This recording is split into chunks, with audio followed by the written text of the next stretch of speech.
एक समय की बात है जब एक बस्ती में एक ऐसा घर था जिसमें कभी ना तो कोई बाहर आता दिखता और ना अंदर जाता, पर हमेशा उस घर के किचन से अच्छी अच्छी खुशबू आती थी।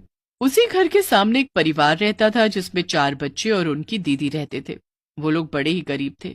उनकी दीदी उन बच्चों के लिए भीख मांगकर खाने को लेकर आती थी, तब जाकर वो अपना पेट भर पाते थे, पर कभी कभी तो उनको भूखा भी सोना पड़ता था।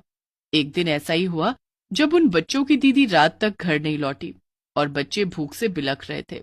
अभी तक दीदी नहीं आई। आज तो हम सुबह से भूखे हैं। हाँ भाई, और ऊपर से ये सामने वाले किचन से इतनी अच्छी खुशबू भी आ रही है।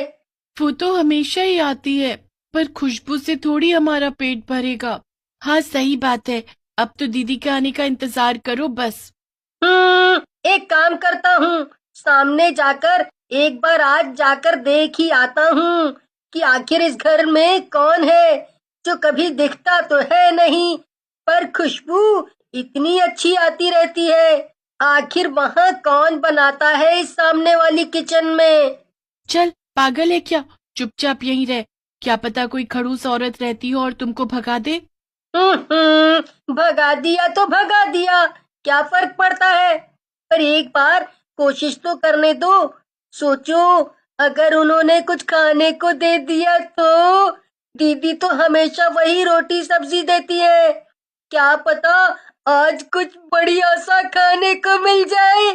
पप्पू हिम्मत करके सामने किचन की खिड़की के बाहर जाकर खड़ा हो जाता है। किचन से खटर पटर की खूब तेज तेज आवाज आ रही होती है। पप्पू अंदर झांक कर देखता है पर उसे कोई दिखाई ही नहीं देता। फिर से बर्तनों की आवाज आती है। पप्पू को समझ नहीं आता, इसलिए वो जोर से आवाज देता है। पप्पू की आवाज लगाते ही किचन से आवाज आनी एकदम बंद हो जाती है, पर फिर भी खिड़की से कोई नहीं झांकता। अब पप्पू ठान ही लेता है कि वो आज अंकल से बात करके ही जाएगा, और इसलिए वो घर में चुपचाप घुस जाता है। जब पप्पू घर के अंदर का नजारा देखता है तो उसके होश उड़ जाते हैं। वहां तो ऐसा लग रहा था जैसे मानो सालों से वहां कोई आया भी ना हो। अरे, ये घर कितना अजीब है। यहाँ कोई रहता भी है। घर की हालत देखकर तो लग रहा है जैसे सालों से घर बंद पड़ा हो। खैर, मुझे क्या, मुझे तो किचन में जाना है। पप्पू इधर उधर ढूंढता हुआ किचन में पहुंच जाता है। किचन में एक आदमी पीठ करके खड़ा हुआ होता है जो गैस पर कुछ पका रहा होता है।